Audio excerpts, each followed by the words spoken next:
In the last episode of How I Got the Shot, it featured Morgan and myself shooting with one model. Her name was Jennifer. We shot on Crandon Beach. It was amazing. Like, it really was pretty dope. I normally don't shoot with other photographers, but this time, because me and Morgan are so cool personally, that I'm like, you know what? Let's just try it out. And it actually worked out. And I loved it so much that we did not do it again. So on this session, this was actually the next day. Morgan brought a model with him, actually two models with him, one named Jestina and the other one named Heaven. Um, we were supposed to shoot with Justine on the day before, but because of the rain, because all of the delays, we just felt like, all right, it's not worth our time to try to force this shoot to happen. But the next day, we're like, let's just make it happen before you guys fly back up to Canada, because it's gonna be a while before they come back. You know, flying from here to there is, it's not an easy task. It is very much a long ways away. But we arrived at Dania Beach, and this is the park behind Dania Beach, or adjacent to Dania Beach, or connected to Dania Beach. I'm not really sure how to explain it, but I'll throw a map up here or something. But if you've been to Dania Beach, this is the park that's next to it. It is beautiful. Not a lot of people know about it because in order to get to this spot, you need to drive all the way to the back of the park. So I brought them to this spot. We had already talked about the wardrobe because this was some of the wardrobe we were going to use at the second shoot. I mean, on the shoot on the day before, and we didn't use it. So obviously we wanted to use it today. I spent most of my time with Justine. There was a third model. Her name is Lynn. So Lynn is going to be there as well. You'll see Lynn pop up soon because basically what I did was after I finished shooting with Justine, Lynn came and shot with me. And if you look in the corner, you can see her shooting with Morgan. That little dot over there, just look to the far left of the screen, you will see, and they're out of the screen. So that was them over there in the corner. And you can see too, like me and Justine connected immediately. We both have a lot of experience as far as photo shoots go. I didn't really have to give her a ton of direction. It was like always small stuff or things that she wouldn't be able to see because the wind was blowing very hard, as you guys can see on the screen, with the water splashing up, the size of the waves. For that area, these are pretty big waves. We don't get like those, what do you call those things? We don't get those surfing size waves. We just get our version of big waves. So we were getting those and we were fighting against the wind. And again, as you can see, her style of posing and my style of photography matched up really well. A lot of stuff I was telling her to do had to do with that flap that keeps popping up. That flap just, it was so irritating. Exactly. See, she understands me. But that flap was irritating us because every 2 seconds it would get pushed around. So we had to just redirect her shoulders into the wind so that we could make that whole thing work. Now, I'm glad that popped up because this is when I'm getting frustrated with my lighting.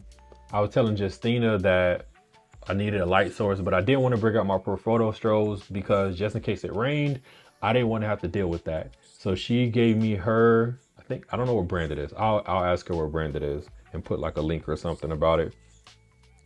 But I connected that flash. This is my first time ever using it, but I had the idea of using that flash to help separate her because initially in my mood board, it was a ton of hard light shots. There were not a lot of shots with just plain natural light. So I wanted a pop. So I attempted to use this in a way that would be flattering for the subject, kind of fit the lighting I was going for without me overpowering the scene. So initially I was shooting with the flash straight on, and then I remember a technique I've used in the past. I think this was before I could afford strobes per se. I remember buying a speed light first, and I wanted to use this technique to be able to make her pop off. So this is me trying to figure that whole thing out. I'm like, all right, let me test this out. I don't like that lighting at all. It was way too harsh, just way too bright. And so then I had this idea. I'm gonna watch my assistant come behind me. His name is Isaiah. Isaiah's gonna come behind me, and what I'm doing is actually turning the flash and bouncing it off the reflector so that it was spread out. Now, he got blinded a few times. We both got blinded a couple of times because the flash was just very bright. Blight is not a word. Blight is not a word that would fit right here. But yeah, so I didn't like where I had it there. And I'm also shooting with the Canon R5 and the 70 to 200. the 2.8 version. So what I'm doing here is instead of bouncing it off from behind me, I'm bouncing it from the side. And so what that is doing is giving the appearance as if it's a strobe, but I had it at a very low power so it didn't overpower the scene. Again, I don't want to overpower the scene. I wanted it to look like there was just a pop of natural light that was just occurring. So when she came back, also we were moving fast because we didn't know how much time we had. Weather Channel was saying we had like 30 minutes. So we were trying to like run through these shots like back to back to back. Like if you guys could see the pace at which we were moving, like there was sand out everywhere. There's flip-flops everywhere. Bags are just where they are. Camera gear is all in the cart. We always got to protect the camera gear. But for the most part, the pace was just super, super quick. And you can see Morgan in the background occasionally shooting with the other model. He's doing the same thing. We're both trying to like really go through our creative process in a fast way without losing sight of the standards that we have. Also making sure that like we're paying attention to the model, what they're doing. We're making sure we still are accomplishing what we had in our mood boards. Again, I always tell people you gotta make a mood board because the mood board will guide through everything you need to do. And I usually cut that out in most of my videos, but it's something that I'm definitely constantly doing because my mindset is, hey, the creative part needs to start before the shoot. Now, once we get there, I still give space for intuition to kick in and for, you know, just random sporadic creativity kind of pop up in your head as things are going along. But for the most part, I've created a mood board. We stick to the mood board. And I'm hoping, obviously, that the model can pull it off. And Justine did. If you guys could see like the actual shot that we had planned, she immediately did it with no issue. I was just very happy and surprised and elated. I can't think of another word, but I was just in a good mood because of how fast we were going and how much of the mood board we were getting accomplished really fast. Now, what you're seeing here is something that my assistant and I do every time. You see our heads turn away because we want to give her some time, some privacy. We don't want to make anyone look awkward, especially in these type of scenarios. When it comes to doing something implied or doing something boudoir or anything along those lines, trust is a big thing. So I'm always very proactive in how I even approach those type of topics or those type of shots. I talk to the models multiple times beforehand to make sure everybody's on the same board, make sure everybody's comfortable. And even during, if they don't feel comfortable with something, like we shut it down.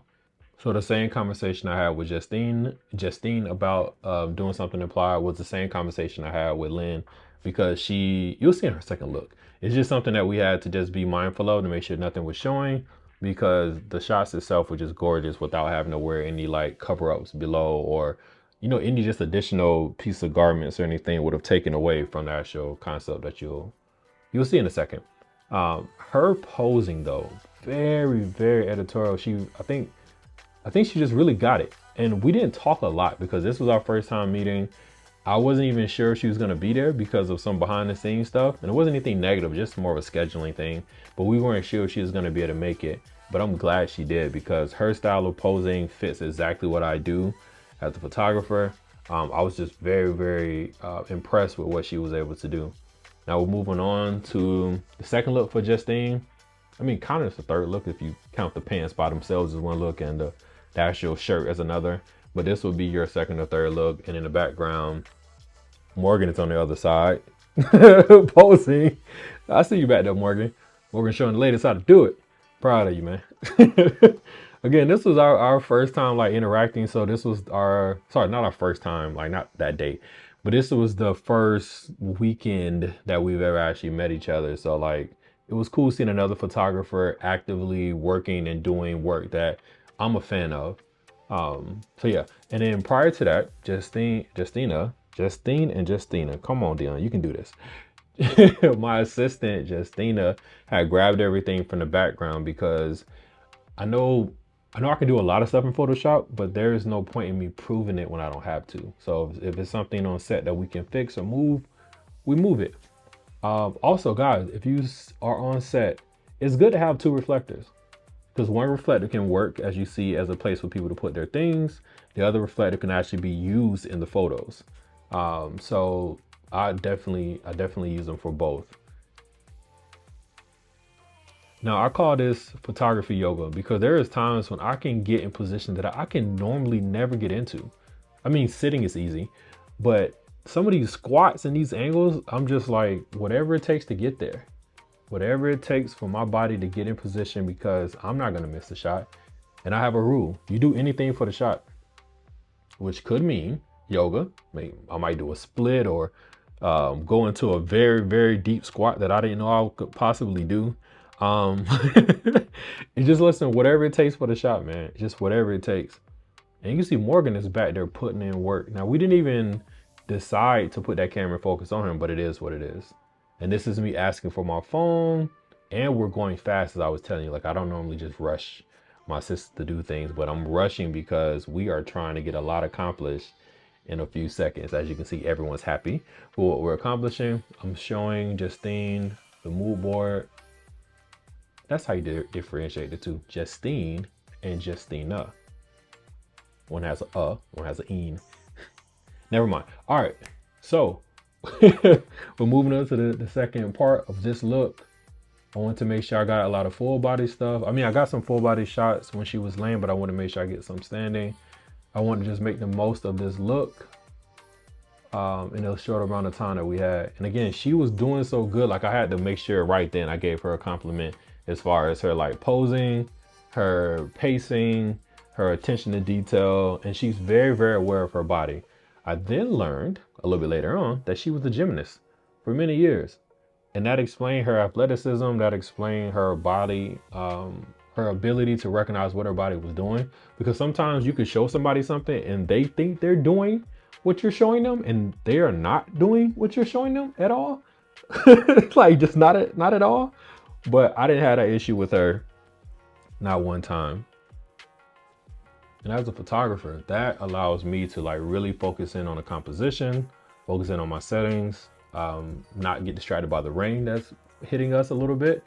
Like, we would get these like intermittent like little hits of rain, but it wasn't anything heavy, but we could tell like it was starting to pick up. So we're really trying to speed up our pace and really just get the shots that we needed. I didn't want to be greedy today. I wanted to be greedy. I really did, but I knew I didn't have time to be greedy. So I had to get what I could get, and then we could just move on to the next thing. So this is the look I was talking about with Lynn, was that it's a little more revealing. And if we had put anything below it, it just would have made things more complicated, especially on the back end. I hate having to remove like those little silicone things in Photoshop, especially when you can really see it or it's very prominent. I'd rather either we just don't do the shot, just from a retouching standpoint. It just takes so much longer than it's just unnecessary. Like, that imprint is just annoying. And I get why people do it, because if you're not comfortable, you're not comfortable. So I 100% understand that. And so again, there have been cases when I just had to just deal with it. But when I have the option not to, my answer is leave it out. And then I'll take care of it later. So again, me and Lynn actually had a whole discussion about that. She understood my perspective. She was comfortable, so we moved forward with it this way. There were a few times when the bees were not covering everything. We would just get her attention, have her make an adjustment, and then we would keep shooting. But I always have this rule, like, if I don't delete it while we're on set, as soon as I get to my computer and upload everything, I delete it. I don't want no problems. I don't know what people's lives are outside of this, but I like a stress-free life, okay? Stress-free. So I delete stuff. And then we moved over to the rocks. I felt like the rocks were gonna fit her look a lot better than that sand, but I like having both options. Morgan also was shooting at this part too. You can see how it's this collaborative thing. We're not really debating back and forth about a whole lot. No one's fighting for positions. Like, if you want the shot, take the shot, as you can see. So I think like I'm opening up more and more to doing the whole tandem thing a few times a year, maybe. This is not going to become my norm because I'm really not used to shooting with other photographers, and I don't like sharing concepts and models and all the additional work that goes into setting this kind of stuff up. But if both of us are invested, like, I don't see a problem with it. And you can see here I'm bouncing that flash off of the reflector. Again, it's giving that modifier look. I said modifier look. The look of like a soft box or umbrella, but it's giving like off-camera flash without having to use off-camera flash. So you can place that reflector wherever you need to bounce the light, but you got to obviously direct the light there. Now, I could have actually done more as far as making the light like zoom in a little bit more. I think the zoom in would have been dope because it just would have isolated the light more and made it pop and made it a little more intense. But it wasn't necessary, but it's just something I could do in the future if that ever happens again. My goal is to not have it happen again and just use my Profoto strobes. But when you're dealing with Florida weather, you got to make the adjustments.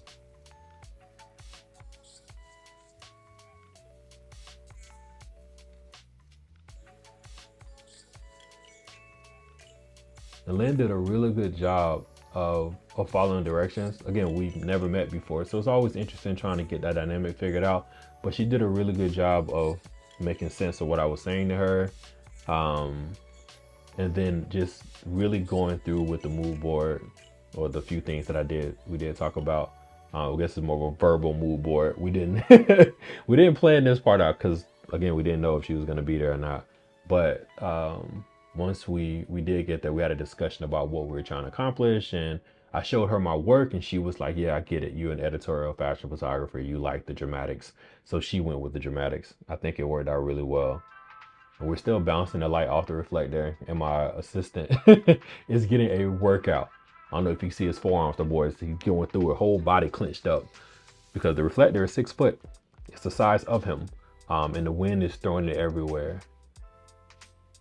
But I appreciate his efforts in making sure we got the lighting right. Now this portion, I had walked away. I was trying to get myself set up to shoot on the other side while Morgan was shooting with Lynn.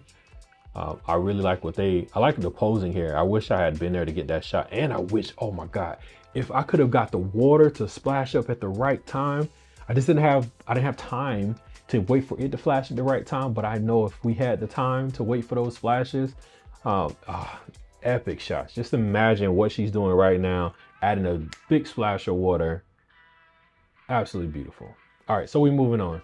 So this was the last look we did for Jestina. We used the rocks that were on the opposite side of where we started from, which is where Morgan was shooting with Lynn. And again, the posing fit the mood board perfectly. Her ability to follow my directions, her understanding of her own body and what was going on and what's flattering for her. It was very obvious that she's done this a lot. I don't know what that's about, but she meant it. Y'all see her. Tell them what you really mean. Do the hands flicker thing. I don't know what that is. But yeah, we had a lot of fun. I don't know if you guys could tell just how much fun we were having. There was a lot of breaks where people were just laughing and trying to make sense of what was going on around us. There was a lot of rain, and then that moment happened.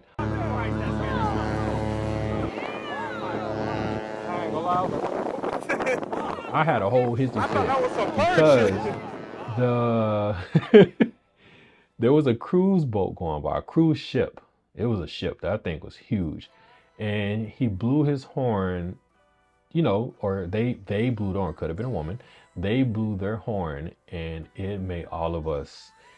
It shocked us all. It scared us all. And I'm dramatic when it comes to that kind of stuff. So I had to make a whole little episode. So what you saw Jestina doing, I was doing that times 10.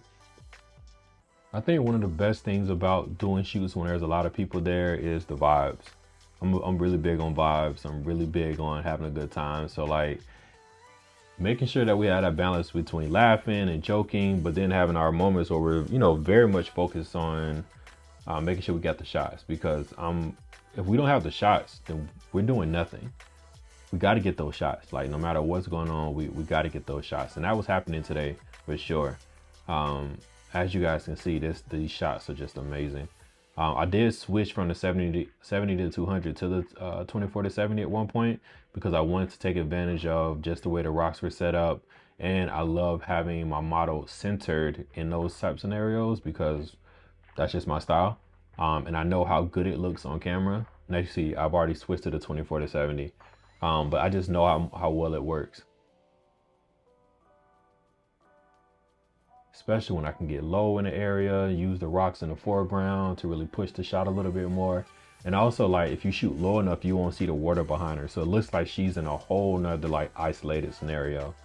And you guys can see, like, when you switch to this is a view from the 70 to 200.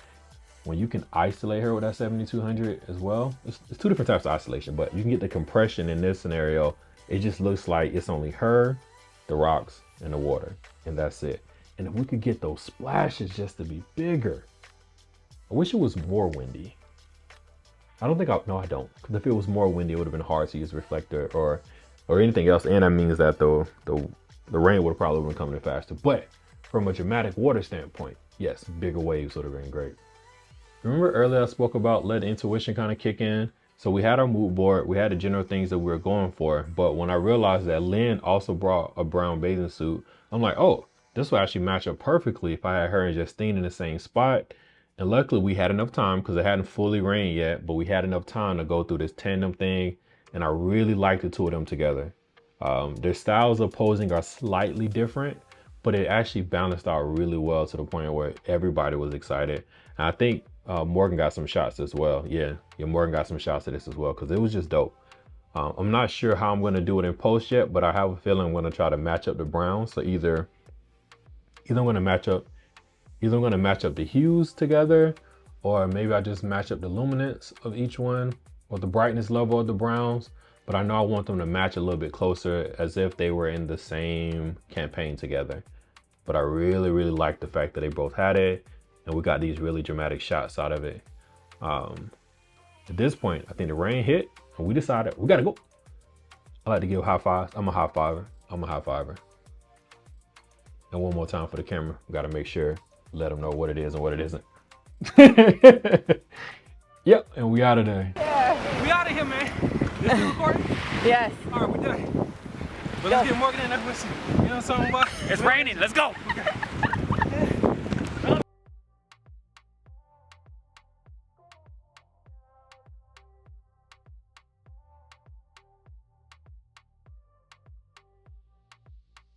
Now, if you are someone who is in charge of Miami Swim Week and you are looking for a model, Jestina will be available next year. Or if you have something before then, reach out. She can give you the serious walk. She can give you the runaway. She can give you the, oh, I forgot where I was supposed to be going. I told her to use it like a walkway, like a runway. And on the runway, you don't walk one way and then walk away however you want to going back. You got to be serious the whole time. So look, see, she can do both. Look at that. Make sure she's selling the swimsuit, letting you know who she is and who she isn't. Everybody's happy and we're good to go. And then we can slow it down, show you serious, see, very serious. Letting you know I'm very much about what I do. I am the queen of the runway. Look at my eyes as I look away. And I look this way. And I stare very deeply. And look at that color grade. Now, if you need it for lifestyle projects, Jestina can do lifestyle as well. Big laughs. You're trying to sell a Disney cruise. If you're trying to sell your, your Target ad for your such and such, she has the laugh. It's perfect, guys. Just let us know what you want to do. No, I'm not her manager. I could be. All I'm saying, I need a 10% cut. Now, also, if you need her to be a dance mom, Jestina got you. You see these moves? She could play all of that. All of that's there. Now, also, if you need her to be a model coach, someone that can show you different poses, watch the versatility. We got the look away. Got you here, you see? Duck face, duck lips. You see the duck lips? You can't, these are the things that can only be done by a professional model. I don't even know what that pose is called, but we love it. And then you got this one. What is that? Yeah, dance mom. All right, guys. See you in the next episode. Appreciate you for being here. Like, comment, and subscribe. And if you haven't already, subscribe again. Subscribe twice. Tell your friends to subscribe. That's not even what I meant to say. But hey, if you out here creating for yourself, that's wonderful. I know we're creating for our friends, we're creating for our network, we're creating for our families, but we have to make sure that we're creating for ourselves. See you in the next one. Peace.